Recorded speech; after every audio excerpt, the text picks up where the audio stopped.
आज तो मैंने स्लाइड इंग्लिश मीडियम वाला खोला था, है ना, कोई बात नहीं है ना, मैं समझाते जाऊंगा और चीजों को आपको जहां पे नोट करना होगा नोट डाउन करते जाना।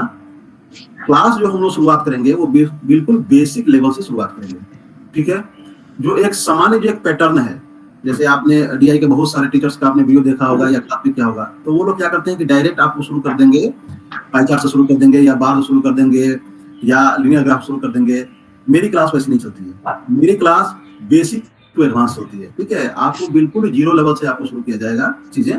तो शुरुआत में आपको ये लगेगा कि भाई ये तो इरेलीवेंट चीजें सब पढ़ा रहे हैं, इसका कोई लॉजिक नहीं है, लेकिन नहीं, उसी का लॉजिक है, उस वही रेलिवेंट है। अगर यदि आपका बेसिक अगर यदि कंप्लीट हो गया, मुझे हो गया, तो आप चीजों को पकड़ना, चीजों को समझना शुरू कर देंगे के क्वेश्चन कहते क्या है, ठीक है। और उसी का परिणाम यह है कि लगातार हम लोग के जो बच्चे हैं वो 72 में 72 लाए हैं। जो मिनिमम जो नंबर है वो 65 है।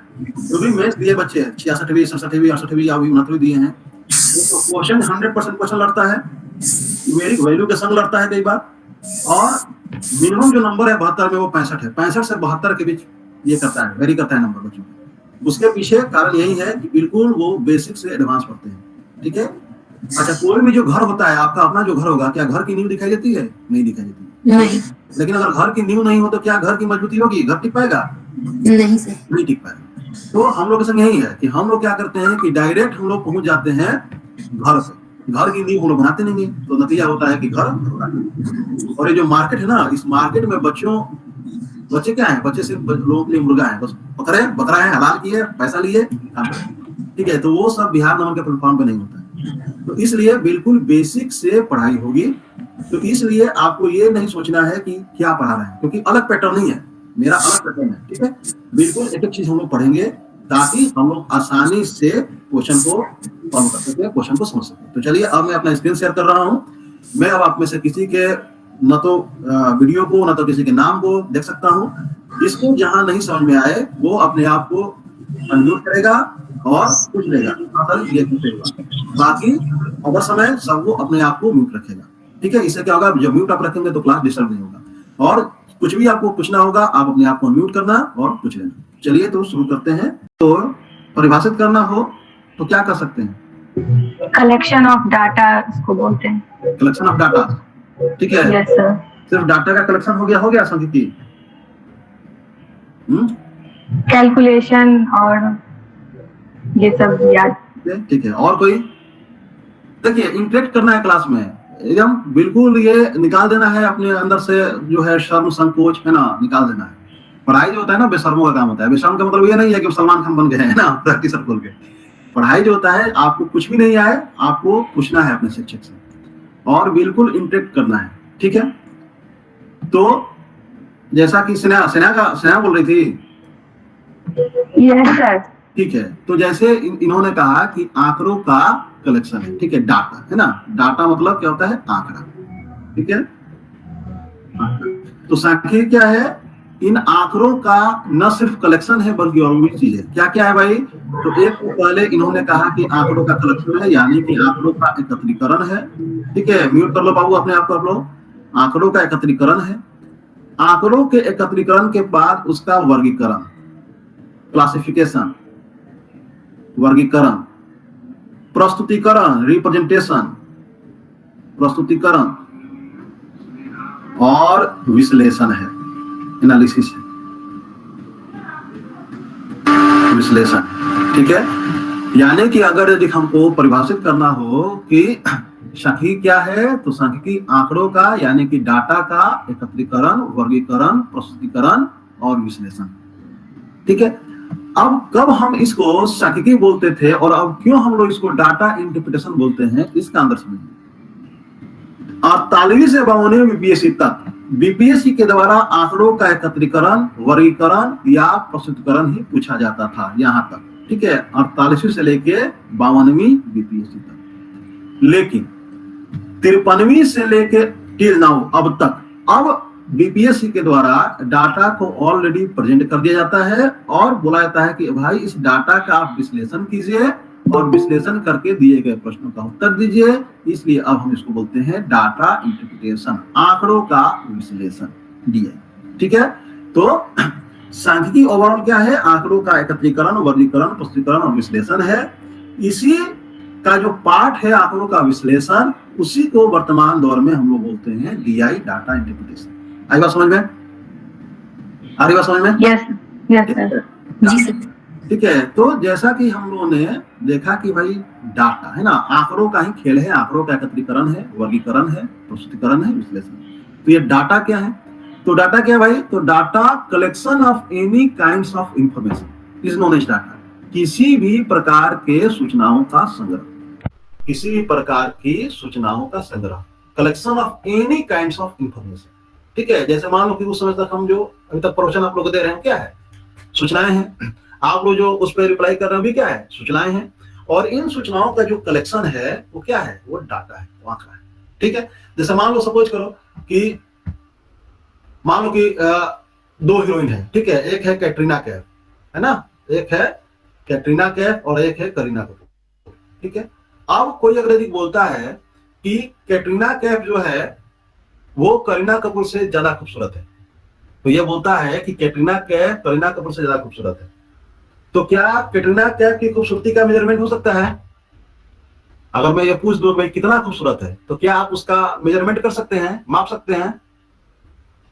हाँ ना, बताओ। नहीं सर। नहीं माप सकते हैं ना? ठीक है, लेकिन ये तो बता रहा है ना कि भाई अगर ये कहा जाए कि जो है घर में अगर दो बहुएं हैं और कहा जाए कि बड़ी बहू जो है उसका जो व्यवहार छोटी बहू के व्यवहार से काफी अच्छा है, बड़ी बहू बहुत मिलनसार है, या छोटी बहू जो है बहुत झगड़ालू है, तो अगर ये पूछ दिया जाए सासू माँ से कि अच्छा छोटी बहू कितनी झगड़ालू है, तो क्या उसके झगड़ालूपन का मेजरमेंट माप कर बता सकती हैं सासू माँ? नहीं बता सकती। नहीं सर, लेकिन विश्लेषण कर सकते हैं उसका। ठीक है, बिल्कुल कर सकते हैं। मैं अभी पूछ रहा हूँ कि क्या उसका मेजरमेंट कर सकते हैं? नहीं कर सकते हैं, लेकिन ये तो बता रहा है ना छोटी बहू के बारे में, छोटी बहू का कि भाई छोटी बहू जो है झगड़ालू है, और ये भी एक तरह का सूचना है ना, ये भी तो सूचना है। Yes sir. जी ठीक है, अच्छा मान लो कि जो दो बहुएं हैं, मान लो कि ये जो बड़ी बहू 1 है और छोटी बहू 2 है, अब इस बड़ी बहू का हाइट जो है वो 5 फुट 10 इंच है। ठीक है, और छोटी बहू का जो हाइट है वो 5 फुट 6 इंच है। अब बताओ इसको माप सकते हैं? जी माप सकते हैं ना? अब देखो दो प्रकार के सूचनाएं हम लोगों ने देखा, एक तो देखा कि छोटी बहू ज्यादा झगड़ालू है बड़ी बहू की तुलना में, और दूसरा देखा हम लोगों ने कि छोटी बहू बड़ी बहू की तुलना में नाटी है। दो प्रकार की सूचनाएं हैं। एक सूचना जो है वह बहू के क्वालिटी को रिप्रेजेंट कर रहा है। ठीक है, बहू के क्वालिटी को रिप्रेजेंट कर रहा है कि वो ज्यादा झगड़ालू है, और एक सूचना बहू के क्वांटिटी को रिप्रेजेंट कर रहा है कि वो कितनी लंबी है। तो जो डाटा है, जो सूचनाओं का संग्रह है, ये इन दोनों प्रकार के सूचनाओं का संग्रह है। ठीक है, यानी कि जो डाटा है, डाटा में जो इंफॉर्मेशन है, जो सूचनाएं हैं, दो प्रकार के हैं, क्वालिटेटिव डाटा और क्वांटिटेटिव डाटा। वैसे डाटा तेरे में सारा लिखवाऊंगा, है ना, मैं सिर्फ एक आउटलाइन खींचाऊंगा। वैसा डाटा जो व्यक्ति के क्वालिटी को रिप्रेजेंट करता है उसको क्वालिटेटिव डाटा कहते हैं, गुणात्मक आंकड़ा। ठीक है, और वैसा आंकड़ा, वैसी सूचनाएं जो व्यक्ति के क्वांटिटी को रिप्रेजेंट करता है, जिसका मेजरमेंट संभव है, मापा जा सकता है, उसको बोलते हैं मात्रात्मक आंकड़ा। और इन दोनों प्रकार के सूचनाओं का जब हम कलेक्शन करते हैं, उसका जब क्लासिफिकेशन करते हैं, जब जैसे ही आपने कलेक्शन कर लिया कि हाँ जी बड़ी बहू जो है वो मिलनसार है, छोटी बहू झगड़ालू है, तो तुरंत आपने क्या किया, क्लासिफाइड कर लिया, उसका एनालिसिस कर लिया कि भाई छोटी बहू से बच के रहना है। ठीक है, तो जो आंकड़ों का एकत्रीकरण है, वर्गीकरण है, प्रस्तुतिकरण और विश्लेषण, यही सांख्यिकी का क्या है, आपका जो उसकी अंतरात्मा कर सकते हैं या उसका भाग है, उसकी विषय वस्तु है। ठीक है, अब जो आपके क्वेश्चन जो बीपीएससी के द्वारा पूछे जाते हैं, जैसे हमने एक उदाहरण ले लिया है 60वीं से 62वीं बीपीएससी। ठीक है, हमने कहा था क्या भाई कि आंकड़ों का वर्गीकरण, एकत्रीकरण, वर्गीकरण, प्रस्तुतिकरण और विश्लेषण। तो ये जो आंकड़ों का जो प्रस्तुतिकरण है, यही देखिए ये है, ये जो आपका मल्टीपल बार डायग्राम है, ये क्या है, प्रस्तुतिकरण है, आंकड़ों का प्रस्तुतिकरण है। ठीक है, और इसी का अब विश्लेषण करके आपको इन दिए गए प्रश्नों का आपको उत्तर देना है। ठीक है, तो हमको अगर यदि बेहतर तरीके से डीआई की समझ पैदा करनी है, तो हमको ये दोनों चीजें बेहतर तरीके से समझना होगा। कि डाटा जो है उसको कैसे कलेक्ट करते हैं, कैसे क्लासिफाइड करते हैं, कैसे उसको रिप्रेजेंट करते हैं, तभी तो भाई उसका एनालिसिस कर पाएंगे हम लोग, है ना? तो यस सर। है ना? ठीक है, तो हम लोग जो है हम लोग ओवरऑल पढ़ेंगे पहले फंडामेंटल, ठीक है, कि कैसे डीआई का हम लोग तैयारी करें बीपीएससी में। तो उसके लिए हम लोग क्या करेंगे, अच्छा एक चीज और देखो, जो आंकड़ों का जो प्रस्तुतिकरण है, ठीक है, प्रेजेंटेशन ऑफ डाटा, वो 3 प्रकार से होता है। कौन कौन सा? डिस्क्रिप्टिव प्रेजेंटेशन, यानी कि इसको बोलते हैं हिंदी में पाठ विषयक प्रस्तुतिकरण, पाठ विषयक प्रस्तुतिकरण, ठीक है। टेबुलेशन को बोलते हैं सारणीबद्धकरण, डायग्राम को बोलते हैं आरेखीय प्रस्तुतिकरण, ठीक है। अब इस आरेखीय प्रस्तुतिकरण में 3 प्रकार के डायग्राम होते हैं, ज्योमेट्रिकल डायग्राम, फ्रीक्वेंसी डायग्राम और अर्थमेटिकल लाइन डायग्राम, ठीक है। ज्योमेट्रिकल डायग्राम में बार डायग्राम होता है, मल्टीपल बार होता है, कंपोनेंट बार होता है, पाई चार्ट होता है, ठीक है। फ्रीक्वेंसी डायग्राम में हिस्टोग्राम होता है, फ्रीक्वेंसी पॉलीगॉन होता है, फ्रीक्वेंसी कर्व होता है और क्यूमुलेटिव फ्रीक्वेंसी कर्व होता है, और एक होता है लाइन ग्राफ। ये जो आंकड़ों का जो प्रस्तुतिकरण है, प्रेजेंटेशन ऑफ डाटा है, यही आपका बीपीएससी का सिलेबस है, ठीक है। इसी को क्या करना है, आपको तैयार करना है, यही बीपीएससी का सिलेबस है। तो चाहे तो आप इसका स्क्रीनशॉट ले लीजिए, ठीक है। बीपीएससी का आपको यही सिलेबस है, बीपीएससी के लिए आपको यही तैयार करना है। क्या क्या इसमें नहीं पढ़ना है, तो एक तो आपको डिस्क्रिप्टिव प्रेजेंटेशन नहीं पढ़ना है, ठीक है।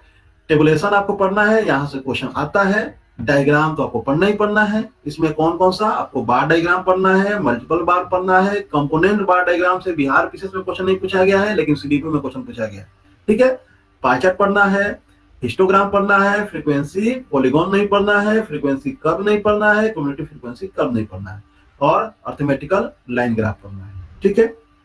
कुल आपके 7 आपके टॉपिक हैं जिसको आपको तैयार करना है। अगर यदि इन 7 टॉपिक्स को आपने तैयार कर लिया तो आपका कल्याण होगा, ठीक है। यहीं से क्वेश्चन आपके आएंगे, जिसमें सबसे जो मोस्ट इंपोर्टेंट है वो है लिनियर ग्राफ। इसको आप 1 नंबर पे रख सकते हैं, हर वर्ष यहाँ से क्वेश्चन आएगा ही आएगा। दूसरे पे आप रखना है तो आप रख लीजिए मल्टीपल बार को, ठीक है, यहां से भी क्वेश्चन आएगा ही आएगा। तीसरे आपको रखना है प्रेफरेंस में, तो रखिए पाई चार्ट। चौथे में बार, ठीक है। 5वें में टेबुलेशन, 6ठे में कंपोनेंट बार, और 7वें में हिस्टोग्राम, ठीक है। यही आपका जो है बीपीएससी का सिलेबस है और इसी को आपको तैयार करना है। आ रही हो समझ में? Yes sir. ठीक है, तो इसको चाहे तो इसको आप लोग स्क्रीनशॉट ले लीजिए।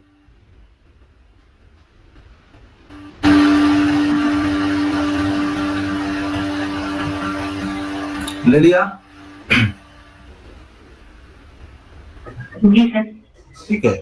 अब जैसा कि मैं बोल रहा था कि कैसे आपको तैयार करना है, तो एक तो सबसे पहले ये जितने भी आपके आंकड़ों के प्रेजेंटेशन है डाटा का, table, bar, multiple bar, component bar, pie chart, histogram, linear graph, ये किस कंसेप्ट पे बनता है, किस कंसेप्ट पे काम करता है, इसको आपको समझना होगा। यदि आपने इसको समझ लिया तो आप क्वेश्चन कह क्या रहा है, क्वेश्चन का डायग्राम कह क्या रहा है, ये आपको समझ में आ जाएगा। तो एक तो इसको आपको करना होगा ताकि आप क्वेश्चन के डायग्राम को समझ सकें, पहला चीज। दूसरा चीज, जो क्वेश्चन जो आपके पूछे जाते हैं, जो क्वेश्चन आपके पूछे जाते हैं, वो क्वेश्चन पूछे जाते हैं आपके जो 5 जो मेजर जो टॉपिक्स हैं अर्थमेटिक्स के, चाहे वो आपके एवरेज के क्वेश्चन हो, रेशियो हो, परसेंटेज हो, प्रॉफिट लॉस हो और सिंप्लीफिकेशन हो। इन 5 टॉपिक्स के फंडामेंटल कंसेप्ट को आपको समझना होगा और कैसे बीपीएससी के पॉइंट ऑफ व्यू से इसको लिखना है ये समझना होगा, ठीक है।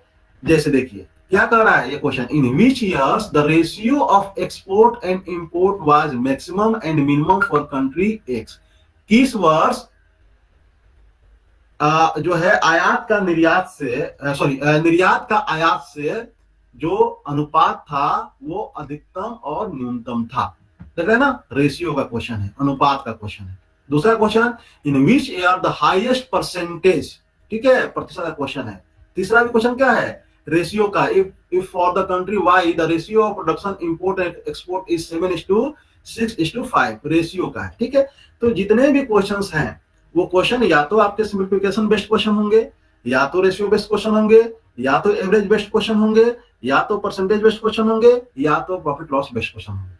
ठीक है, तो आपको एक तो ये आपको कि डाटा का प्रेजेंटेशन कैसे करते हैं, ताकि आप जो भी आपके पास फिगर दिया गया है, डायग्राम दिया गया है, वो कह क्या रहा है उसकी बेहतर समझ हो। और दूसरा, ये जो 5 टॉपिक मैंने बताया उसके फंडामेंटल कंसेप्ट आपको पता होने चाहिए, ताकि क्वेश्चन के डिमांड को आप समझ सकें, क्वेश्चन कैसे लिखना है बीपीएससी के पॉइंट ऑफ व्यू से उसको आप समझ सकें। अगर एक आप ये दोनों काम कर लेंगे तो आप क्वेश्चन जो है, क्वेश्चन आपको पकड़ में आना शुरू हो जाएगा। ठीक है, क्वेश्चन को आप लिखना शुरू कर देंगे। तो जो हम लोग की जो क्लास प्रोग्राम चलेगी वो टोटल आपकी क्लास चलेगी 20 क्लास। ठीक है, इस 20 क्लास में जो पहली 2 क्लास होगी वह आज का छोड़ के, ठीक है, क्योंकि आज तो मैं एक आउटलाइन खींच रहा हूं। ठीक है, जो पहली 2 क्लास होगी वो होगी basic knowledge of statistics DI, है ना, जिसमें हम लोग यह पढ़ेंगे कि भाई आंकड़े क्या होते हैं, सांख्यिकी एक्चुअली होता क्या है, सांख्यिकी किसका पार्ट है, तो हम लोग पढ़ेंगे सांख्यिकी इकोनॉमिक्स का पार्ट है, सांख्यिकी को लाने का उद्देश्य क्या है, क्यों प्रशासनिक सेवाओं में प्रशासनिक अधिकारियों के लिए स्टैटिस्टिक्स डीआई पढ़ना अनिवार्य है। ठीक है, इसको हम लोग देखेंगे। डाटा क्या होता है, डाटा बाय नेचर कितने प्रकार का होता है, बाय फंक्शनल कितने प्रकार का होता है, डाटा का कलेक्शन कैसे करते हैं, सेंसस मेथड क्या होता है, सैम्पलिंग मेथड क्या होता है। ठीक है, डाटा का क्लासिफिकेशन कैसे करते हैं, तो एक्सक्लूसिव मेथड क्या है, इंक्लूसिव मेथड क्या है, किसको ओवरलैपिंग कहते हैं, किसको नॉन ओवरलैपिंग कहते हैं। ठीक है, फिर उसके बाद डाटा का प्रेजेंटेशन कैसे करते हैं, तो भाई टेबल के माध्यम से कैसे करते हैं प्रेजेंट, डायग्राम के माध्यम से कैसे करते हैं प्रेजेंट। ये सारी चीजों को हम लोग क्या करेंगे, एक बेस हम लोग अपना क्रिएट करेंगे, ताकि हमको एक ओवरऑल हमको स्टैटिस्टिक्स के बारे में, सांख्यिकी के बारे में एक समझ विकसित हो जाए। ठीक है, उसके बाद की जो 3 जो क्लासेस होंगी उसमें जो बेसिक नॉलेज, जो फंडामेंटल अर्थमेटिक चैप्टर्स के हैं, जिसको मैंने बताया simplification, ratio, average, profit loss और परसेंटेज, इनके फंडामेंटल कंसेप्ट को समझेंगे कि कैसे डीआई के क्वेश्चन इन चैप्टर्स से फ्रेम होते हैं। ये पूरे चैप्टर्स को नहीं पढ़ना है, इनमें सिर्फ उन टॉपिक्स को, उन टाइप्स को पढ़ना है जहां से डीआई के क्वेश्चन जो है वो बनते हैं।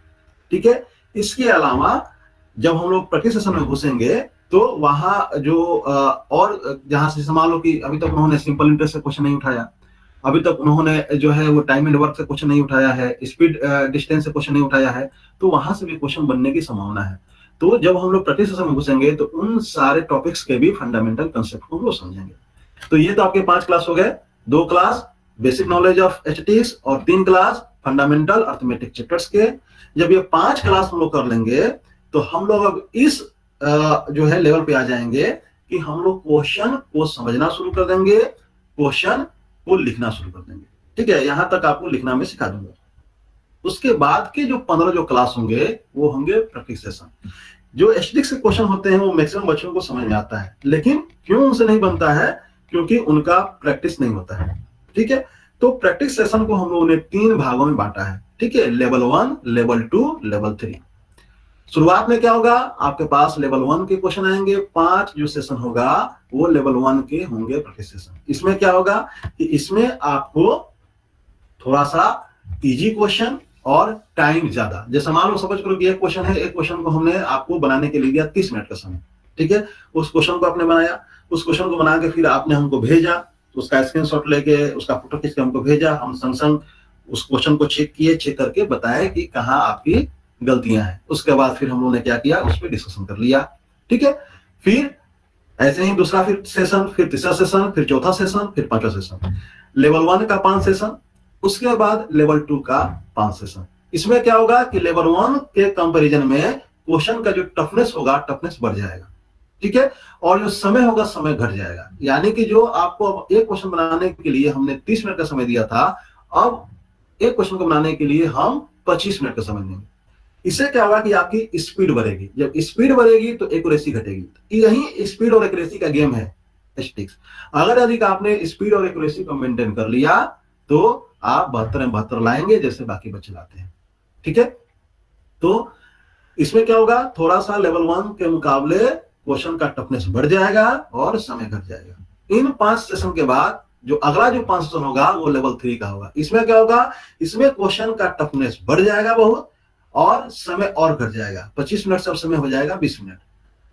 यहां तक आते आते आप इस लेवल पहुंच जाएंगे कि आपका हाथ चलना शुरू हो जाएगा, क्वेश्चन को पढ़ते ही आप समझ जाएंगे क्वेश्चन का क्या रहा है, क्वेश्चन का डिमांड क्या है, क्वेश्चन कैसे चलेगा, और आप लिखना शुरू कर देंगे। यहाँ भी क्या होगा, स्पीड जब बढ़ेगी तो थोड़ी एक्यूरेसी घटेगी, एक्यूरेसी बढ़ाने के चक्कर में स्पीड घटेगा, कभी क्वेश्चन छूटेगा, ठीक है। तो आप क्या करेंगे, वो मैनेज करना सीखेंगे। मैं आपको सिखाऊंगा कैसे मैनेज करना है चीजों को, कैसे मान लो कि अगर यदि कोई बड़ा क्वेश्चन है, आपको टाइम मैनेज करना है, कैसे उसको छोटे तरीके से लिखा जाए ताकि नंबर भी आपका नहीं कटे, नंबर भी आपको मिल जाए, ठीक है। तो आपके ये 15 जो होंगे प्रैक्टिस सेशन चलेंगे, लेवल 1, लेवल 2, लेवल 3। इसके बाद, इस सेशन के बाद जब खत्म हो जाएगा, तब आपको कहा जाएगा कि प्रीवियस ईयर के जितने क्वेश्चन हैं, बीपीएससी के प्रीवियस ईयर के जितने क्वेश्चन हैं, उन क्वेश्चन को आप बनाएंगे, ठीक है। यहां पहुंचने के बाद आप इस पोजीशन पे होंगे कि बीपीएससी के क्वेश्चंस को, जो प्रीवियस ईयर क्वेश्चन है, बिना किसी गाइड्स, बिना किसी कुंजिका के आप बनाना शुरू करेंगे। मार्केट में जितनी भी किताबें हैं, सो कॉल्ड जो भी डीआई किताबें हैं, उसमें बहुत सारी गलतियां हैं, बहुत सारी गलतियां, ठीक है।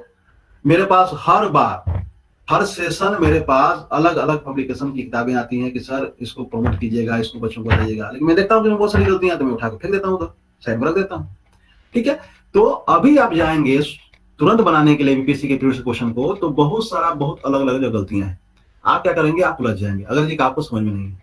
लेकिन जब आप इन 15 प्रैक्टिस सेशन के बाद, यानी कि 20 क्लास के बाद, आप इस स्तर पे होंगे कि बीपीएससी के क्वेश्चन को आप अपने से बना लें 35 से 40 मिनट के अंदर, दोनों क्वेश्चंस, ठीक है। अभी तक का तो यही रिकॉर्ड रहा है कि बच्चे 35 से 40 मिनट में दोनों क्वेश्चन बना लेते हैं, बिल्कुल एक्यूरेसी के संग। जहां बच्चों को 1.5 घंटा लग जाता है और एक्यूरेसी भी नहीं होती है, वहां पे बच्चे जो है 35 से 40 मिनट में दोनों क्वेश्चन बना लेते हैं एक्यूरेसी के संग।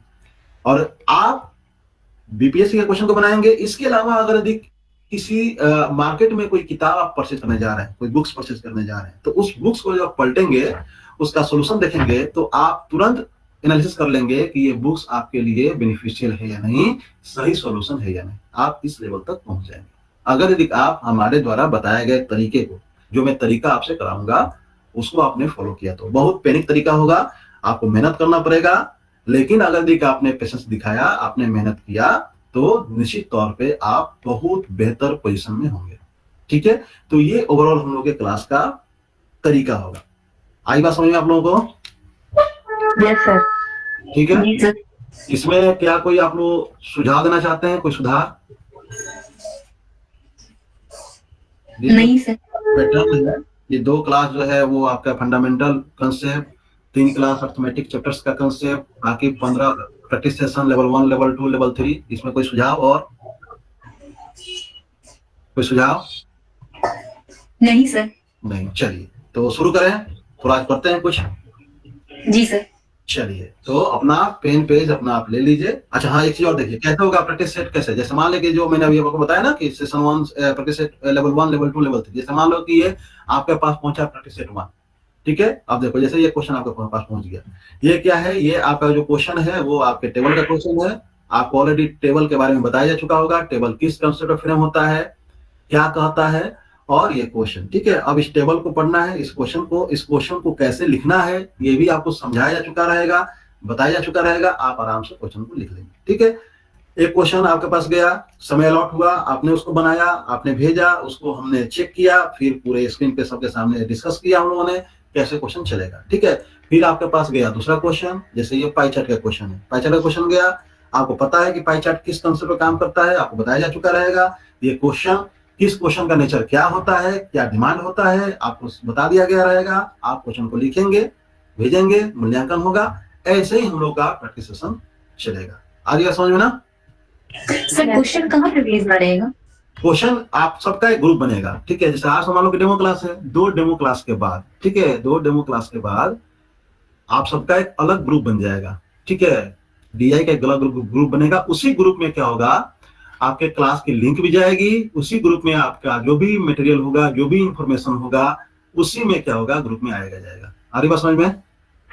Yes sir. ठीक है। आफ्टर एंड द सेशन, जब ये सेशन खत्म हो जाएगा, कुछ दिनों के बाद उस ग्रुप को डीएक्टिव कर दिया जाएगा। डीएक्टिव करने का मतलब ये नहीं हुआ कि आप बिहार नमन से अब कट गए, नहीं। आप अगर एक बार बिहार नमन से जुड़ गए तो टिल सिलेक्शन तक आप बिहार नमन के मेंबर हैं, उसके बाद भी आप चाहें तो मेंबर रहेंगे। आपको कभी आफ्टर जब क्लास खत्म हो जाएगी उसके बाद भी आपको डीआई में कोई प्रॉब्लम है तो आप संतोष सर के माध्यम से या डायरेक्ट हमको भी आप मैसेज कर सकते हैं, फोन कर सकते हैं, अपने क्वेरीज को आप ऐसा नहीं है कि 20 क्लास के बाद आप ढूंढो तो जाना है, वैसे काम बात नहीं है। ठीक है, आप जब चाहेंगे, जब तक आपका सिलेक्शन हो जाए, जब चाहेंगे आपको जो है सहायता मिलेगी। आ रही बात समझ में? Yes sir.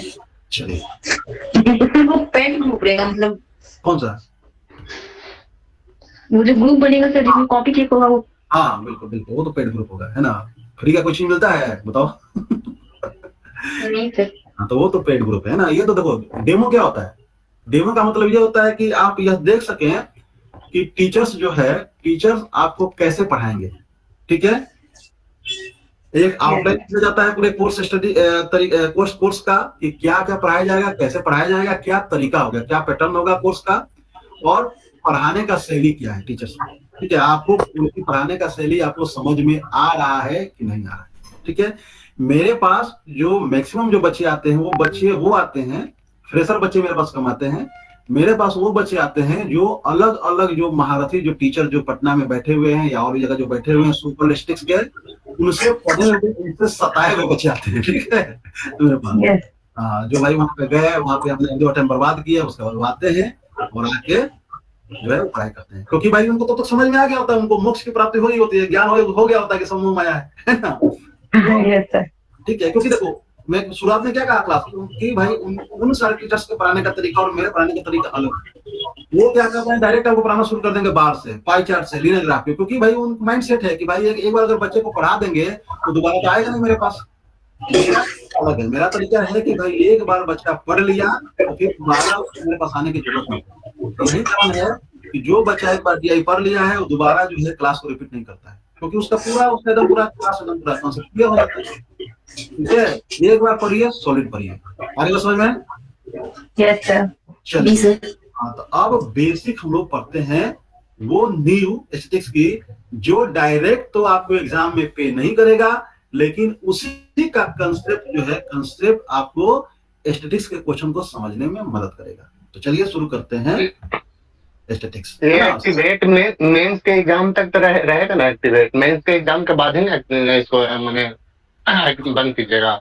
हाँ हाँ, ये ग्रुप ना, देख मैंने क्या कहा कि जो ग्रुप है डीएक्टिवेट का मतलब ये हुआ कि अब जो 20 क्लास के बाद ना, 20 क्लास के बाद जैसे इसमें कोई मैटर आप डालिएगा ना, ठीक है, मैटर पता नहीं हम देखेंगे कि नहीं देखेंगे, आपको अगर यदि कोई क्वेश्चन अगर हमको भेजना होगा चेक करने के लिए तो हमको पर्सनल भेजना होगा, समझ रहे हैं ना। इसका जो आपका क्लास है जो वीओडी के फॉर्म में मिल जाएगा बाद में कि लिंक जब तक देखें जब तक है? नहीं, ये तो क्लास लाइव चलती है मेरी, आपको इसकी वीओडी का फॉर्म नहीं रिकॉर्ड, क्योंकि देखो, क्योंकि रिकॉर्डिंग क्या होगा ना, जैसे मान लो सपोज हो गया मैंने आपको क्वेश्चन दिया, क्वेश्चन तो मैं देखो मैं आपसे काम कराऊंगा, समझ रहे हैं ना, मैं खुद काम नहीं करूंगा, मैं आपसे काम कराऊंगा। अब मान लो कि आप काम कर रहे हो और मैं बैठा हुआ देख रहा हूँ आपको सुपरविजन मैंने आपका आप काम मेरे बात नहीं समझे सर। मेरे बात का मतलब ये है कि बहुत सारा पीटी के ड्यूरेशन होगा, 2 से 3 मंथ तो शायद डीआई से दूर ही सब ऑलमोस्ट सब सर जाएगा। 2 मंथ के बाद जब सितंबर 30 के बाद प्रैक्टिस सेशन होगा, अगर डाउट हुआ तो उसके लिए हम बोल रहे थे। वो तो जब डाउट होगा ना तो आप मुझसे है ना डायरेक्ट कांटेक्ट कर लेना, है ना, कि सर हमको ये डाउट है, मैं आपके लिए अलग से मैं टाइम निकाल दूंगा। ठीक है, हाँ, जैसे 68 में हम लोग ड्यूरेशन छट गया, फिर उसके बाद प्रैक्टिस सेशन के लिए कुछ डाउट हो रहा तो उनमें थोड़ा सा प्रॉब्लम दिक्कत होता, क्योंकि ऑलमोस्ट उसमें पीटी के धुन में सब लड़का लोग लग जाता है। मेन तो थोड़ा सा 2-3 उसमें ऑलमोस्ट कुछ कोई चीज ऐसा चीज होता है कि ह्यूमन टेंडेंसी कि भूल ही जाता है लग। वो ऐसा क्या नाम है अपना? मेरा नाम सुनील कुमार है। हाँ सुनील जी, ठीक है, तो ऐसा करेंगे, ठीक है, अगर मान लो कि इस टाइप का है तो ऐसा करेंगे कि उस समय, ठीक है, जब मेंस का जो समय आएगा उस समय 1 हफ्ते का और हम लोग सेशन रख लेंगे अलग से सेशन, कोई हाँ, वो बहुत जरूरी हो जाता है सर। जैसे अभी बेसिक चीज तो पढ़ा दे, उसमें ऑलमोस्ट क्वेश्चन प्रैक्टिस प्लस और सब, और ऐसा तो नहीं है कि एक यही कोर्स चलेगा, मतलब और भाई चलेगा, उसमें हम लोग ऐड कर दिया जाए तो बेनिफिट रहेगा। हाँ ठीक है, उसमें आप कर लेना, कोई दिक्कत नहीं है। ठीक है, मैं बोल अरे वो तो ठीक है, हाँ संतोष सर को मैं बोल दूंगा, ठीक है, परमिट कर देंगे, कोई दिक्कत नहीं। ठीक है, और कोई डाउट? चलिए तो शुरू करें कुछ? Yes sir, yes sir. चलिए आइए, स्टैटिक्स सांख्यिकी, ये बेसिकली अर्थशास्त्र का भाग है। आप अगर चाहें तो आप अपलोड लिखना शुरू कर दीजिए, ठीक है। अर्थशास्त्र का भाग है, ठीक है, इकोनॉमिक्स का पार्ट है। अर्थशास्त्र को अगर यदि हमको एक सिंपल लेमैन की भाषा में अगर डिफाइन करना हो कि अर्थशास्त्र है क्या, अर्थशास्त्र किसे कहते हैं, तो अर्थशास्त्र को एक साधारण भाषा में अगर समझना हो तो हम लोग कह सकते हैं कि अर्थशास्त्र क्या है, आर्थिक गतिविधियों में संलग्न मानव का अध्ययन है। अर्थशास्त्र क्या है भाई, तो जो आर्थिक गतिविधियां हैं, जो इकोनॉमिक जो एक्टिविटी है, आर्थिक गतिविधियों में जो मानव इन्वॉल्व है उसी का अध्ययन है। आर्थिक गतिविधियों में संलग्न मानव का अध्ययन है, मानव का अध्ययन, यही क्या है, अर्थशास्त्र है, ठीक है। सवाल पैदा हुआ कि भाई ये आर्थिक गतिविधियां क्या है, ये आर्थिक गतिविधियां क्या है, तो धन प्राप्ति के उद्देश्य से की जाने वाली क्रियाएं हैं। धन प्राप्ति के उद्देश्य से की जाने वाली क्रियाएं, धन प्राप्ति के उद्देश्य से की जाने वाली क्रिया, की जाने वाली क्रिया। जैसे आप जाते हैं सरकारी हॉस्पिटल में, सुनिए जी, सरकारी हॉस्पिटल में जाते हैं बाबू, तो क्या आपको पैसा लगता है इलाज कराने के लिए? सरकारी हॉस्पिटल में जब जाते हैं नहीं लगते हैं, ठीक है। सरकारी हॉस्पिटल में गए हैं ना, दो हॉस्पिटल है, एक है आपका सरकारी हॉस्पिटल, ठीक है, और एक है आपका प्राइवेट, है ना, एक है आपका प्राइवेट हॉस्पिटल है। जैसे एक पारस है ना आपके बिहार में, पटना में, ठीक है, पारस हॉस्पिटल। तो सरकारी हॉस्पिटल में आप जाएंगे, बड़े से बड़ा जो आपका बीमारी है वो आपका निःशुल्क आपका इलाज होगा, या कहीं कहीं 5 रुपया 10 रुपया है ना लेते हैं, नाम मात्र का, है ना, निःशुल्क। लेकिन जैसे ही आप पारस में जाएंगे, क्या बोलेगा, 5 लाख रुपया जो है यहाँ पे आप जमा कीजिए तब इलाज होगा। ये होता है ना कहानी। जब प्राइवेट हॉस्पिटल में आप जाते हैं या प्राइवेट डॉक्टर के पास जाते हैं तो क्या करता है, सर्दी खांसी भी हुआ है तो 10 गो टेस्ट लिख देगा, एलएफटी कराओ, केएफटी कराओ, सीबीसी कराओ, शुगर चेक कराओ, ये कराओ, वो कराओ, ठीक है। क्यों ऐसा करते हैं भाई? क्योंकि उनका काम है पैसा कमाना, धन प्राप्ति, ठीक है, उनका काम सोशल वर्क नहीं है। जबकि जो सरकारी जो स्कूल है, सरकारी जो अस्पताल है, उसका काम है सोशल वर्क, समाज सेवा। जब आप सरकारी विद्यालय में जाते हैं तो वहां कोई फीस नहीं लगता है, लेकिन जब आप जाएंगे डीपीएस में जाएंगे, बड़े बड़े जब स्कूल में जाएंगे, डीएवी में जाएंगे, तो वहां क्या होगा, वहां पैसा देना पड़ेगा आपको, ठीक है। आप जैसे यहाँ दिल्ली में क्या है, जीडी गोयन का स्कूल है, बहुत बड़ा स्कूल है, पता नहीं 15 या 20 हजार रुपये पर मंथ का फीस है। जो अंबानी का स्कूल है 1 लाख या कितना 1.5 लाख पर मंथ का फीस है। तो जो प्राइवेट जो संस्थान होते हैं उनका उद्देश्य होता है धन प्राप्ति, ठीक है। तो वैसी जो भी क्रियाएं जिनका उद्देश्य धन की प्राप्ति है, वही क्रियाएं आर्थिक क्रियाएं कहलाएंगी, ठीक है। जिस गतिविधियों में धन प्राप्ति उद्देश्य नहीं है वो आपकी आर्थिक गतिविधियां नहीं है। आ रही बात समझ में? आ रही है? Yes sir, yes sir. जैसे मान लो, सपोज करो कि आपका 2 खेत है, ठीक है, खेत ए है और खेत बी है, ठीक है। अब इस खेत ए में जो आपने जो फसल उपजाया, ठीक है, वो अपने कंजप्शन के लिए उपजाया, अपने उपभोग के लिए उपजाया, ठीक है। और इसमें जो उपजाया वो आपने उपजाया बिक्री के लिए उपजाया, ठीक है। तो ये जो बी वाला जो चीज है, यही है क्या है, आपकी इकोनॉमिक एक्टिविटी है, आर्थिक गतिविधियां हैं। ये तो आपने जीवन निर्वाह के लिए उपजाया, ठीक है। तो यही कारण है कि शुरुआत में आप पढ़ते होंगे कि भारत की जो कृषि है वो जीवन निर्वाह कृषि है। अरे बात समझ में ना, कि जो किसान जो है वो पहले प्रारंभ में जो फसल उगाते थे वो अपने जीवन को चलाने के लिए, अपनी जीविका को चलाने के लिए उगाते थे। लेकिन अब क्या हो गया है, अब चूंकि सरप्लस उत्पादन होता है तो उसकी बिक्री होती है प्राइवेट सेक्टर में, उससे क्या होता है, उससे धन की प्राप्ति होती है, ठीक है। तो वैसी गतिविधियां जिनसे धन प्राप्ति, जिनका मोटिव हो, धन प्राप्ति जिनका उद्देश्य हो, वैसी ही गतिविधियों को हम लोग बोलते हैं आर्थिक गतिविधियां। और इन्हीं आर्थिक गतिविधियों का जो अध्ययन है वो अध्ययन अर्थशास्त्र का विषय वस्तु है। आई बात समझ में? यस सर, मिटाई से? Yes sir.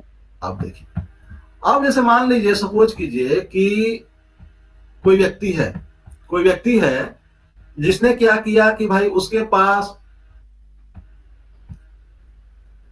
दो खेत है, ठीक है, खेत जो है खेत।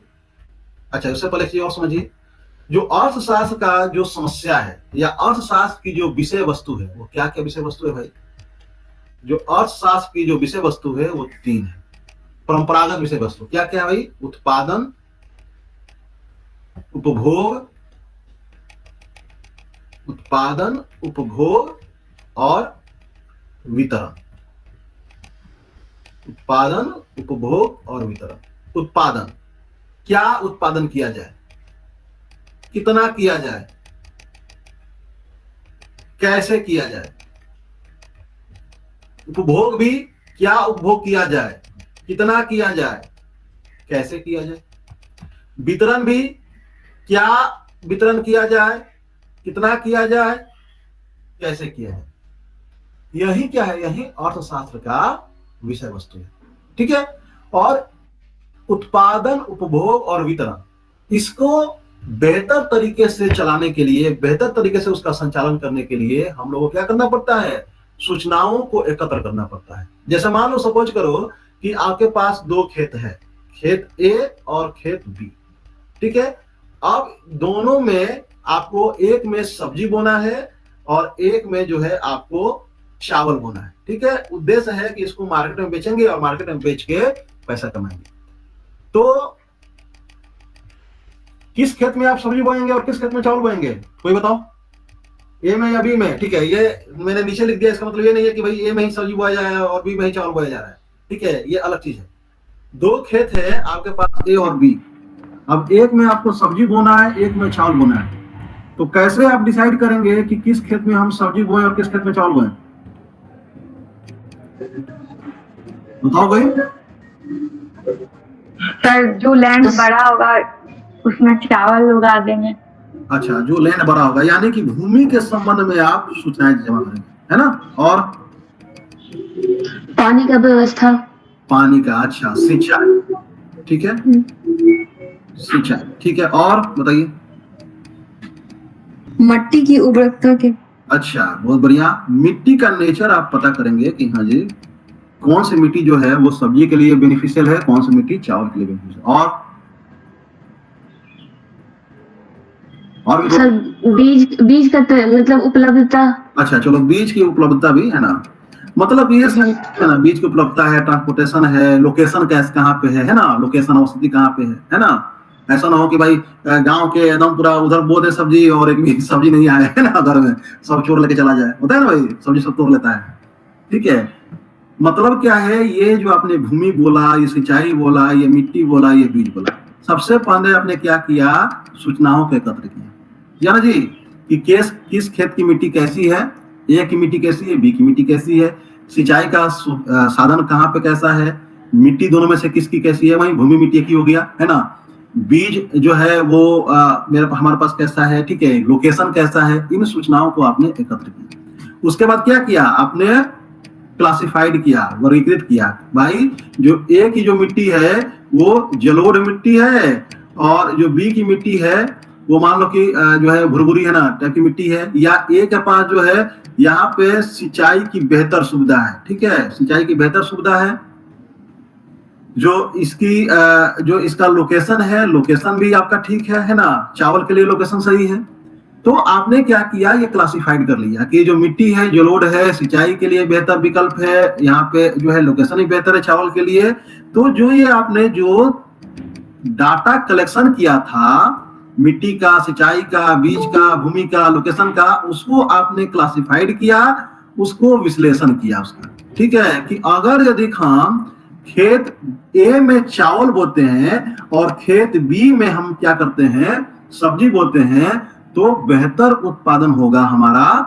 और इस एनालिसिस के बाद क्या करते हैं आप? खेत ए में चावल बो दिए, खेत बी में सब्जी बो दिए। तो जब आप बेहतर तरीके से जब चीजों को आप एनालिसिस करके जब खेत ए में चावल बोएंगे और खेत बी में सब्जी बोएंगे, तो उत्पादन जो होगा वो अच्छा होगा या खराब होगा? अच्छा होगा ना, ठीक है। तो अब यही आंकड़ों है ना, अगर आपने इन आंकड़ों को करेक्ट नहीं किया होता, क्लासिफाइड नहीं किया होता, विश्लेषण नहीं किया होता, और किसी भी खेत में सब्जी ए में बोए थे और चावल बी में बोए थे, तो क्या प्रोडक्शन उतना होता? नहीं होता ना। नहीं सर। नहीं होता। तो यही उत्पादन, उपभोग और वितरण को कैसे किया जाए, कितना किया जाए, क्यों किया जाए, इन सब समस्याओं के अध्ययन के लिए, उनके बेहतर निराकरण के लिए जो हम लोग आंकड़ों को एकत्र करते हैं, क्लासिफाइड करते हैं, उसका एनालिसिस करते हैं, और एनालिसिस करके जब हम लोग इकोनॉमिक एक्टिविटीज में, जब आर्थिक गतिविधियों में उसका हम लोग उपभोग करते हैं तो बेहतर लाभ प्राप्त करते हैं। और यही काम जो आंकड़ों का, जो सूचनाओं का जो एकत्रीकरण है, वर्गीकरण है, विश्लेषण है, यही काम सांख्यिकी करता है। ठीक है, आगे बात समझ में? यही काम यस सर। सांख्यिकी करता है।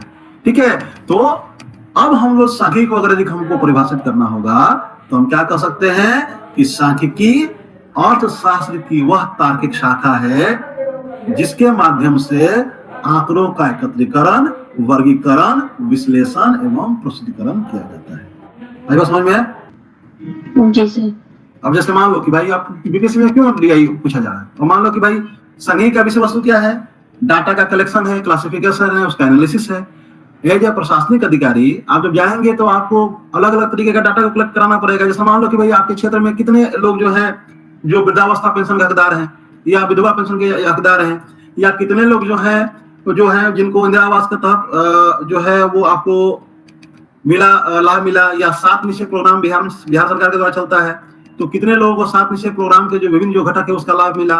इसके डाटा को कलेक्ट करवाना होगा, उसको क्लासिफाइड करवाना होगा, फिर उसका एनालिसिस करेंगे, एनालिसिस करके अपने जो उच्च अधिकारियों को बताएंगे, उनके निर्देश के अनुसार फिर क्या करेंगे, आप बहुत सारे कामों को करेंगे। या अगर आपके पास जो सरकार की जो योजनाएं हैं, चाहे वो केंद्र सरकार की योजनाएं हो या राज्य सरकार की योजनाएं हो, आपके पास जब योजनाएं जब आएंगी तो बहुत सारी योजनाओं के बारे में जो लेखा जोखा होगा वो आपके डायग्राम के माध्यम से होगा, चार्ट के माध्यम से होगा। तो आप उसका बेहतर तरीके से जब आप उसका एनालिसिस कर पाएंगे तभी तो उसको बेहतर तरीके से लागू कर पाएंगे। आया ना?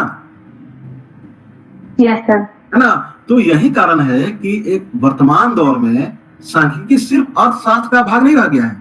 यह हम लोग प्रशासन में देखते हैं, प्रबंधन में देखते हैं, खेल कूद में आप देखते होंगे कि भाई क्या है, जैसे क्रिकेट का मैच चल रहा है, तो क्रिकेट का मैच चल रहा है तो आप देखते होंगे, जैसे मान लो कि इंडिया पाकिस्तान का मैच हो रहा है, तो अब शुरुआत में देखा है कि भाई इंडिया का जो है वो बैटिंग लाइनअप ऐसे है, पाकिस्तान तो जो है वो शुरुआत में तो बहुत शानदार रहा, लेकिन अंत में जाके अंत में गिर गया और गिर के हार गया। ठीक है, तो क्या है, ये लीनियर ग्राफ के माध्यम से यह बता रहा है कि कैसे ओवर दर ओवर, है ना, कैसे इंडिया की बैटिंग चली है, कैसे पाकिस्तान की बैटिंग चली है। ठीक है, तो प्रशासन, प्रबंधन, खेल कूद, मनोरंजन, ज्ञान विज्ञान, रक्षा प्रतिरक्षा, हर जगह जो है वो डीआई सांख्यिकी स्टैटिस्टिक्स जो है उपयोग करना शुरू हो गया है। अब यह सिर्फ अर्थशास्त्र का भाग नहीं रह गया है। ठीक है, इसका दायरा बहुत ही विस्तृत हो गया है और प्रशासन में इसका बहुत अहम रोल हो गया है। यही कारण है कि आप एज ए प्रशासनिक अधिकारी बेहतर तरीके से नीतियों का क्रियान्वयन, नीतियों का मूल्यांकन, नीतियों को डिसीजन मेकिंग बेहतर तरीके से या पॉलिसी मेकिंग आप कर सकें,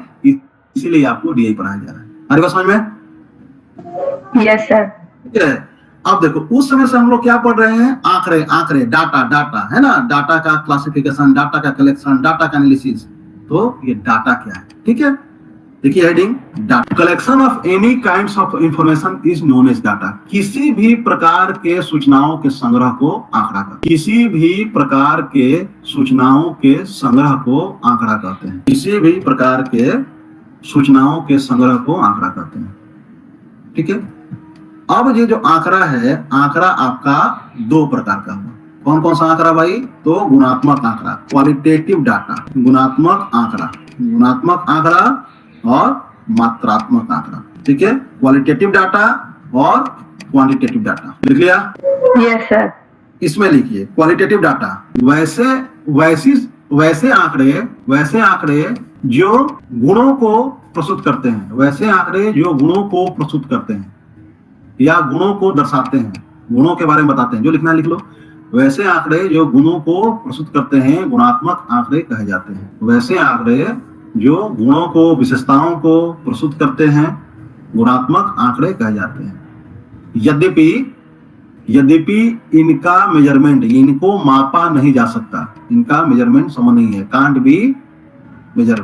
ठीक है, इनको मापा नहीं जा सकता है, यद्यपि इनको मापा नहीं जा सकता है, तथापि इनको सही सही आलेखित करना आवश्यक होता है। आलेखित का मतलब होगा बताना, है ना। यद्यपि इनको मापा नहीं जा सकता है, तथापि इनको सही सही आलेखित करना आवश्यक होता है। मान लो कि पता ही नहीं है कि भाई बड़ी बहू ज्यादा मिलनसार है कि छोटी बहू ज्यादा मिलनसार है कि झगड़ालू है। अगर देखिए नहीं बताया जाए, ठीक है, और चले गए उससे दोस्ती कर रहे तो हो गया कल्याण, ठीक है। तो बताना, मेजरमेंट तो समान नहीं है लेकिन बताना आवश्यक है। तो वैसे आंकड़े जो गुणों को प्रस्तुत करते हैं, गुणों को दर्शाते हैं, गुणात्मक आंकड़ा कहे जाते हैं। यद्यपि इनका मापन संभव नहीं है, तथापि इन्हें सही सही आलेखित करना आवश्यक होता है। लिख लिया? Yes sir. जी सर। इसमें लिखिए मात्रात्मक आंकड़ा, ठीक है। इनको मापा जा सकता है, इनको मापा जा सकता है। जैसे मान लो कि लंबाई नापना है, वजन नापना है, एज नापना है, ठीक है, जिनका मेजरमेंट संभव है ना, कितना किलोग्राम है ना, वजन नापना है, कुछ भी है ना, इनका मेजरमेंट संभव है। मात्रात्मक आंकड़ा, इनका मेजरमेंट, इनको मापा जा सकता है, ठीक है।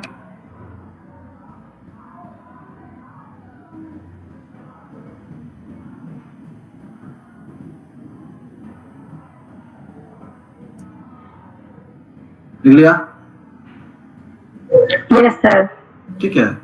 तो बाय नेचर आंकड़ा दो प्रकार के होते हैं। कौन कौन से? क्वालिटेटिव डाटा और क्वांटिटेटिव डाटा। वैसे डाटा जिनका मेजरमेंट संभव नहीं है, कांट बी मेजर्ड, है ना, लेकिन इनके बारे में एज इट इज सही सही बताना आवश्यक होता है, एज इट इज पॉसिबल, है ना। और जो मात्रात्मक आंकड़े हैं, क्वांटिटेटिव डाटा, जिसका मेजरमेंट संभव है, ठीक है। अब पहला जो है सांख्यिकी का, ये डाटा का कलेक्शन, आंकड़ों का एकत्रीकरण। तो लिखिए कलेक्शन ऑफ डाटा, आंकड़ों का एकत्रीकरण, आंकड़ों का एकत्रीकरण, कलेक्शन ऑफ डाटा, आंकड़ों का एकत्रीकरण।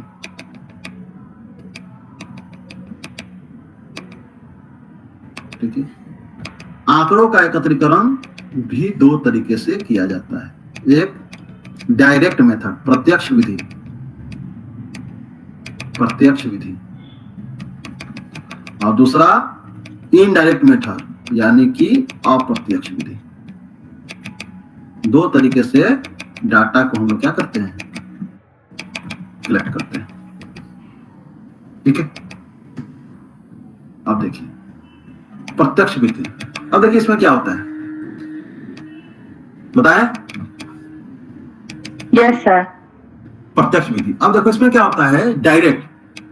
जब आंकड़ा का जो डाटा का कलेक्टर है, जो आंकड़ों का संग्रह करता है, जब वो व्यक्तिगत तौर पे एक एक व्यक्ति से मिलकर, डोर टू डोर, है ना, जाकर व्यक्तिगत तौर पे एक एक व्यक्ति से मिलकर एक प्रश्नावली, है ना, के माध्यम से डाटा को कलेक्ट करता है, तो इसको बोलते हैं प्रत्यक्ष विधि। जैसे आपके यहाँ जो जनगणना होती है ना, तो जनगणना का जो काम होता है अपने यहाँ जो देश में, वो क्या होता है, जो आंकड़ों के जो संग्रहकर्ता होते हैं, क्या होते हैं, वो जाते हैं, है ना। ये घर है, जैसे मान लो कि ये गांव है, इस गांव में मान लो कि ये सब घर है, ये सब घर है, तो क्या होता है, हर घर में वो बंदा जाता है, हर व्यक्ति से पर्सनली मिलता है और आंकड़ों को क्या करता है, आंकड़ों को कलेक्ट करता है कि हाँ जी आप लोग कितने परिवार के लोग हैं, ठीक है, कितने विवाहित हैं, कितने अविवाहित हैं, आपके यहाँ स्कूटर है कि नहीं, फ्रिज है कि नहीं, एसी है कि नहीं, हर प्रकार के डाटा को कलेक्ट किया जाता है, ठीक है।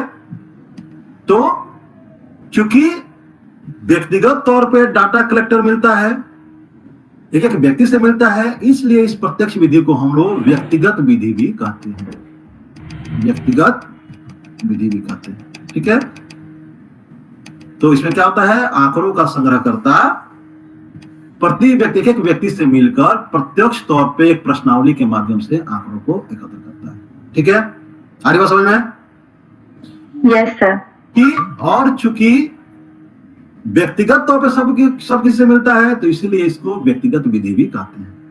और चूंकि भारत में इसी विधि के द्वारा जनगणना का काम किया जाता है, इसीलिए इसको सेंसस मेथड भी कहते हैं, सेंसस मेथड, ठीक है, सेंसस मेथड, ठीक है, जनगणना विधि। आ रही बात समझ में? जी सर। Yes sir.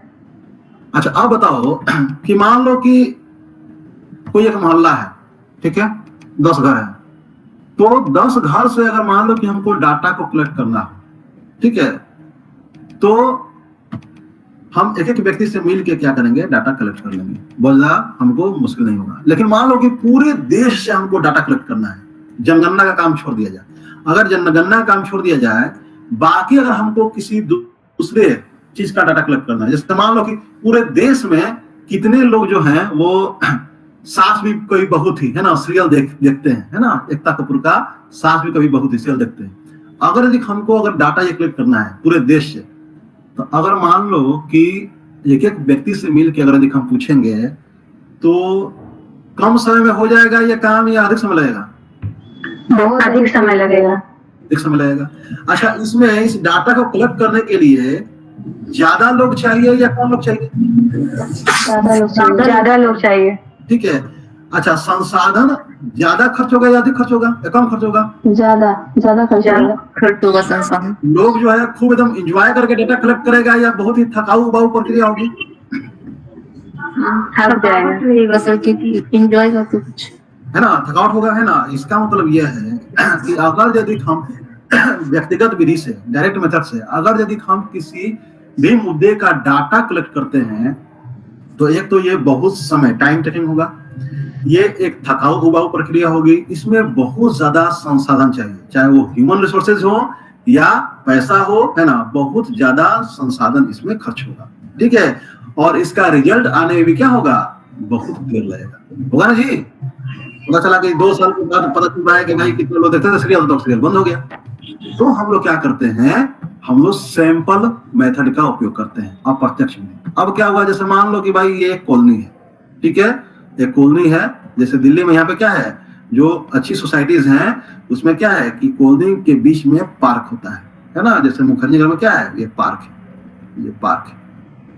अब मान लो कि 1 2 3 4 5 6 7 8 9 10 11 12 13 14 15 16 17 18 19 20। अब इस कॉलोनी में 20 घर हैं, ठीक है, 20 घर हैं।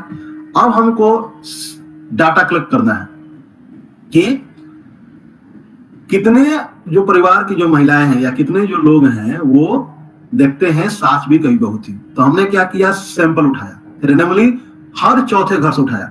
मान लो कि यहां से हमने सैंपल उठाया, ठीक है, फिर हमने यहां से उठाया सैंपल, फिर हमने यहां से सैंपल उठाया, कितना 1 2 3 है ना, हाँ, यहां से उठाया, फिर हमने मान लो कि यहां से सैंपल उठाया, फिर हमने यहां से सैंपल उठाया, फिर मान लो कि हमने यहां से सैंपल उठाया, कितना उठा लिया, 1 2 3 4 5 6, 20 घरों में से हमने क्या किया, 6 घरों को, है ना, रेंडमली चुन चुन के, मैंने कुछ कुछ घरों को छोड़ के हमने सैंपल उठाए और पूछा, ठीक है, कि भैया आप ये सीरियल देखते हैं, सास भी कभी बहू थी?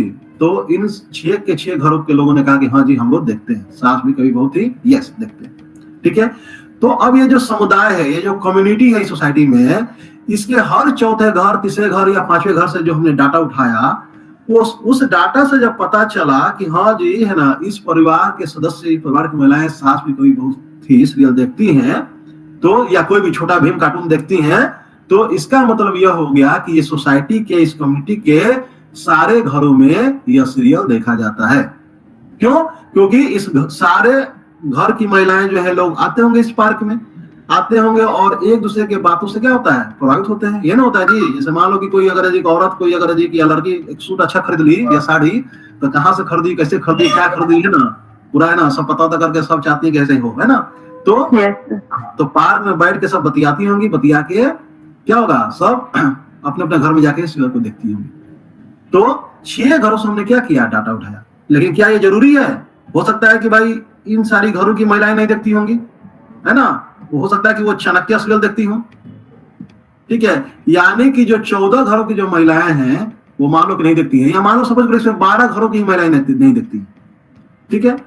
अब तो 6 + 2 यानी कि 8 घरों, 6 + 2 यानी कि 8 घरों की महिलाएं तो ये सीरियल देखती हैं, लेकिन 12 घरों की महिलाएं नहीं देखती। तो आप बताओ कि ये मेथड सही हुआ या गलत हुआ?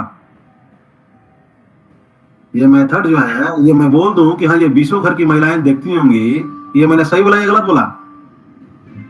तो गलत गलत बोल दिया ना? गलत ठीक है। तो जो आप लोग देखते हैं एग्जिट है ना, चुनाव के बाद एग्जिट पोल होता है। एग्जिट पोल में क्या होता है ना कि हाँ जी बीजेपी जीत रही है, या नीतीश कुमार जीत रहे हैं, या तेजस्वी यादव जीत रहे हैं, ये पार्टियां हार रही है ना। मान लो कि नीतीश कुमार जीत रहे हैं, तेजस्वी यादव हार रहे हैं, तो क्या होता है, जब एंकर पूछता है न्यूज चैनल पे कि भैया बताइए आपकी तो पार्टी हार रही है, तो जिसकी पार्टी पोल में हारती दिखाई देती है उसके क्या कहते हैं प्रवक्ता, अरे भैया ये तो एग्जिट पोल है ना, अभी ईवीएम मशीन खोलने दीजिए, खेला होगा, है ना। मतलब उनको ठीक है कि ये सैंपल है, सैंपलिंग मेथड से ये डाटा उठा है। कैसे भाई? जो जिस भी जाति का जो प्रभावशाली व्यक्ति है, जिसको अपनी जाति पर प्रभाव है, उसी से मिलते हैं ना। Yes sir. क्यों मिलते हैं? क्योंकि उनको पता है कि अगर इस व्यक्ति को अगर हमने अपने पक्ष में कर लिया तो यह अपने प्रभाव से अपने जाति के बाकी लोगों को प्रभावित करेगा और हमको वोट दिलाएगा। तो जो भी मुर्गा खिलाना होगा, दारू पिलाना होगा, जो पैसा देना होगा, सब उसी को देता है। क्यों? क्योंकि वो सैंपल है, वो समाज के, उस सोसाइटी के सैंपल है। ठीक है, तो उस सैंपल है ना, बहुधा क्या होता है कि बहुधा वो सैंपल सही होता है। क्यों? क्योंकि भाई मान लो कि आपकी जाति का कोई प्रभावशाली व्यक्ति है, अब उसकी बात अगर आप नहीं मानेंगे तो फिर दिक्कत है, तो आपको मानना पड़ेगा। ठीक है, लेकिन जरूरी नहीं है कि, हो सकता है कि इसने भी आरजेडी को वोट दिया हो, पहला इसने भी आरजेडी को वोट दिया हो, बाकी के लोग यानी कि जो 6 लोग हैं ये आरजेडी को वोट दिए। तो अब तो एग्जिट पोल बता रहा है कि बीजेपी की गवर्नमेंट बन गई, लेकिन गवर्नमेंट किसकी बन गई? आरजेडी की बन गई ना, बहुमत है ना 6। हम किसी पार्टी के नहीं है, ना बीजेपी के है ना आरजेडी के हैं, बस मुंह से निकल गए, इसलिए मैंने जवाब दे ये कर दिया। ठीक है, यस सर। सैंपल मेथड तो अप्रत्यक्ष विधि में क्या होता है, किसी समुदाय के कुछ विशेष लोगों से, समूह से क्या करते हैं, हम डाटा को कलेक्ट करते हैं और उसके आधार पे हम पूरे समुदाय के द्वारा व्यक्त की गई मतों को मान लेते हैं। ठीक है, इसमें लिख लीजिए, आप अप्रत्यक्ष विधि में लिख लीजिए। इस विधि के माध्यम से इस विधि के माध्यम से किसी समुदाय विशेष के कुछ विशेष समूहों से, किसी समुदाय विशेष के कुछ विशेष समूहों से आंकड़ों को एकत्रित कर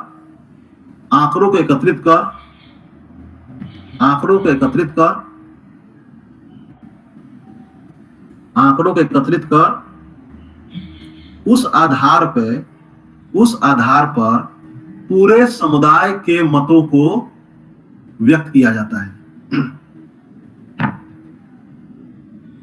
पूरे समुदाय के मतों को व्यक्त किया जाता है। चूंकि इस विधि में आंकड़ों का सैंपल लिया जाता है, इसीलिए इसको सैंपलिंग मेथड कहते हैं। जैसे एग्जिट पोल, ठीक है, जो एग्जिट पोल होता है, इन आंकड़ों में, इस विधि में आंकड़ों का सैंपल लिया जाता है, इसलिए इसको सैंपलिंग मेथड कहते हैं। जैसे एग्जिट पोल, आएगा समझ में? Yes sir. ठीक है, तो आंकड़ों का 2 तरीका कलेक्शन का। ठीक है, आंकड़ों का कलेक्शन का 2 तरीका, direct method, indirect method. Direct method के द्वारा जो डाटा कलेक्टर होता है वो एक एक व्यक्ति से मिलता है, मिलके आंकड़ों को एकत्र करता है, इसलिए इसको पर्सनल मेथड भी कहते हैं। और चूंकि भारत में इसी मेथड के द्वारा जनगणना का काम किया जाता है, सेंसस का काम किया जाता है, इसीलिए इसको सेंसस मेथड कहते हैं। ठीक है, दूसरा इनडायरेक्ट मेथड, चूंकि जो अध्ययन का जो क्षेत्र है, जो आंकड़ा कलेक्ट करने का जो क्षेत्र है वो बहुत बड़ा है, विशाल है, तो एक एक व्यक्ति से आंकड़ों को कलेक्ट करना पॉसिबल नहीं है, तो इसलिए हम लोग क्या करते हैं, सैंपल लेते हैं। कैसे लेते हैं? किसी समुदाय के कुछ विशेष लोगों से हमने क्या किया, उस सैंपल को कलेक्ट किया और उस सैंपल के आधार पे उस पूरे समुदाय के मतों को मान लिया। क्योंकि इस माध्यम में हम लोग सैंपल लेते हैं, इनडायरेक्टली हम लोग आंकड़ों को कलेक्ट करते हैं, इसलिए इसको इनडायरेक्टली मेथड कहते हैं और इसको सैंपलिंग मेथड कहते हैं। जैसे जो एग्जिट पोल होता है या बाकी जो आंकड़ों का कलेक्शन होता है, जो भी आप देखते हैं आंकड़ों का कलेक्शन, जैसे मान लो कि ये हुआ, आपको क्या होता है, अभी कोविड का जो दौर था, तो कोविड का जो दौर था तो कितने 140 करोड़ की जनसंख्या में कितने लोगों को हुआ कोविड? 1 करोड़ 1.5 करोड़ है ना, हुआ होगा मैक्सिमम लोगों को कोविड। लेकिन क्या हुआ, इतने लोगों के आधार पे हम लोगों ने मान लिया कि भारत में क्या होगी, महामारी होगी। क्यों? क्योंकि हम लोगों ने सैंपल लिया था रेंडमली, है ना, कि मान लो कि हर 10वें व्यक्ति या हर 15वें व्यक्ति या हर 50वें व्यक्ति का जब हम सैंपल ले रहे हैं तो पता चल रहा है कि भाई इसको कोविड है, तो हमने मान लिया कि वो इसका मतलब पूरे सोसाइटी में क्या है, पूरे सोसाइटी में कोविड फैल गया, है ना, महामारी फैल गया। ठीक है, इसलिए भाई लॉकडाउन करो, सब कुछ बंद कर दो। ठीक है, तो ऐसा नहीं है कि सबको कोविड हो गया था।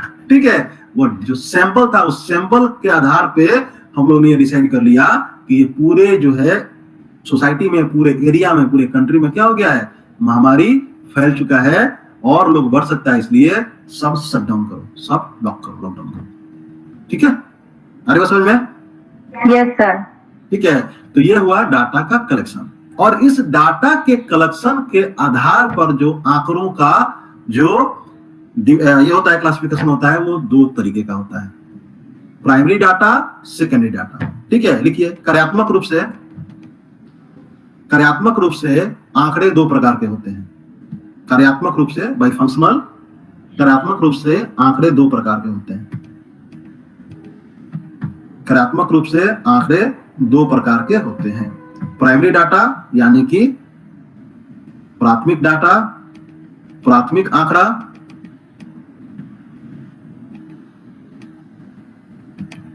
प्राथमिक आंकड़ा, और दूसरा द्वितीयक आंकड़ा।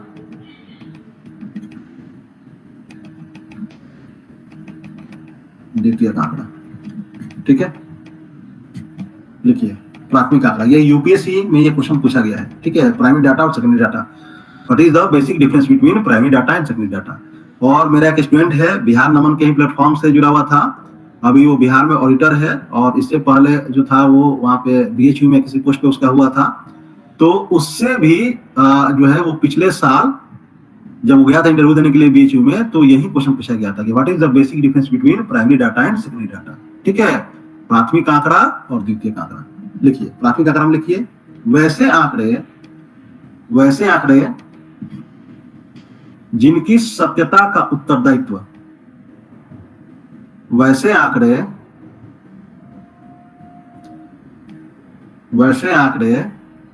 जिनकी सत्यता का उत्तरदायित्व आंकड़ों के संग्रहकर्ता पर हो। वैसे आंकड़े जिनकी सत्यता का उत्तरदायित्व आंकड़ों के संग्रहकर्ता पर हो, उन आंकड़ों को प्राथमिक आंकड़ा कहते हैं। उन आंकड़ों को प्राथमिक आंकड़ा कहते हैं। बेसिकली देखिए, जो प्राइमरी डाटा है और सेकेंडरी डाटा, इनमें जो अंतर है वो अंतर जो अरेंज मैरिज है,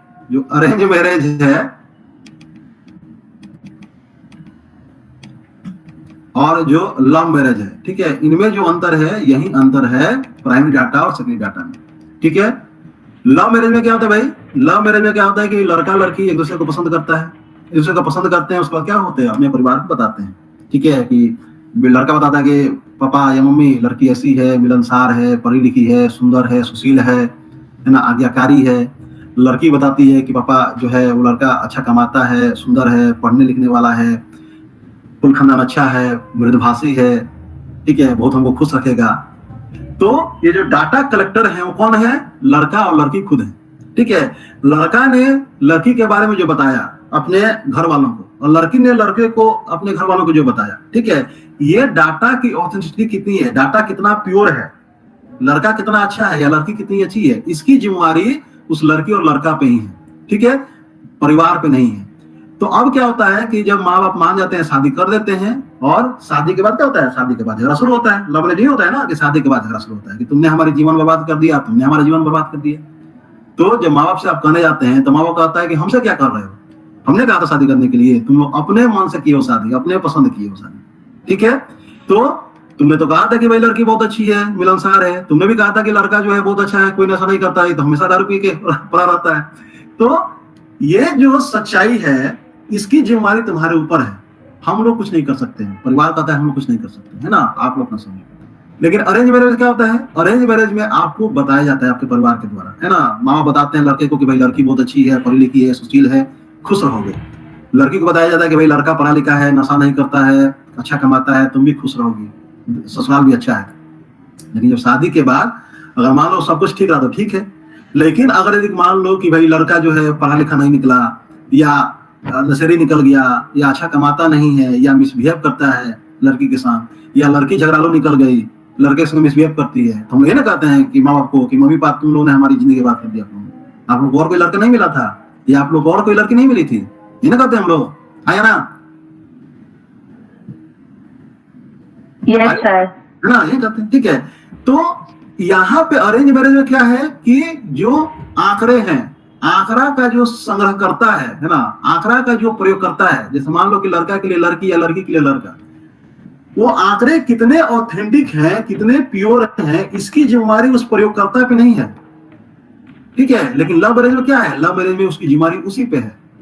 तो प्राथमिक आंकड़ा का मतलब लव मैरिज है ना, वैसे आंकड़े जिनकी सत्यता का उत्तरदायित्व आंकड़ों के संग्रहकर्ता पे हो, वैसे आंकड़े को संग्रहकर्ता के लिए प्राथमिक आंकड़ा कहते हैं। देख लिया, वैसे आंकड़े जिनकी सत्यता का उत्तरदायित्व आंकड़ों के संग्रहकर्ता पर हो, वैसे आंकड़े को संग्रहकर्ता के लिए प्राथमिक आंकड़ा कहते हैं।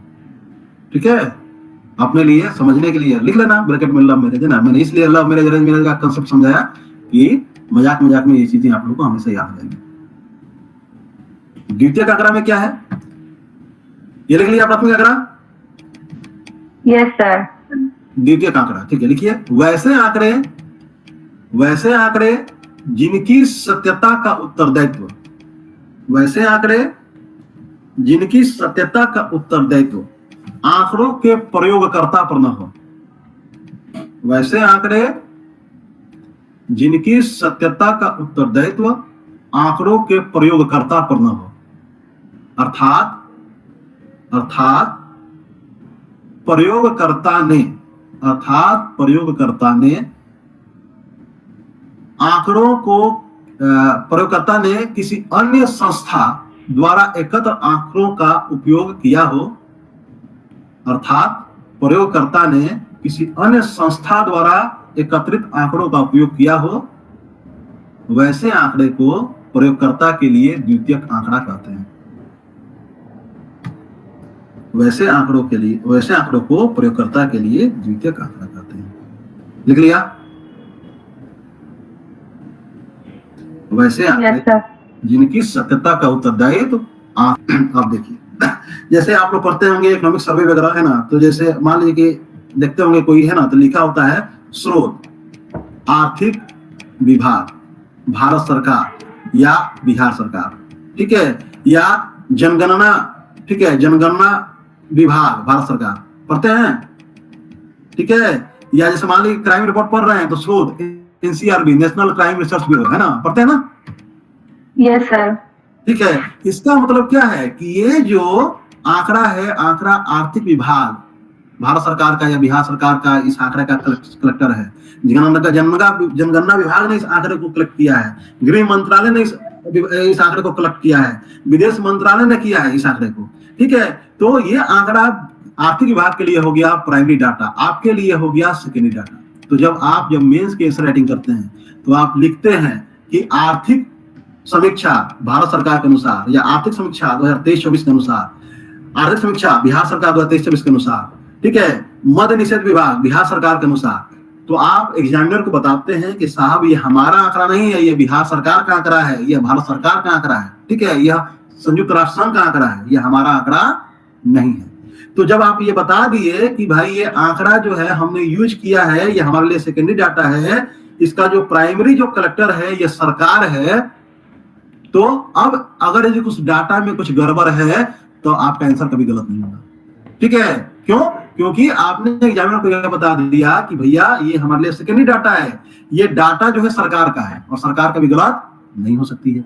ठीक है, तो यही इसीलिए कहा जाता है कि जब आप बुक्स पढ़ें, कोई भी आप मटेरियल पढ़ें तो गवर्नमेंट की पढ़ें, जैसे एनसीईआरटी की किताब पढ़ें, बिहार सरकार का टेक्स्ट बुक पढ़ें, ठीक है, आर्थिक समीक्षा पढ़ें, बजट पढ़ें, मंत्रालय विभिन्न सरकार के मंत्रालय की साइट्स पढ़ें, कोई इंटरनेशनल ऑर्गेनाइजेशन है जिसको गवर्नमेंट ने अप्रूव किया है, भारत सरकार या बिहार सरकार ने, उसके चीजों को पढ़ें, ठीक है, और उसको रेफरेंस के तौर पे अपने आंसर में दें। ये नहीं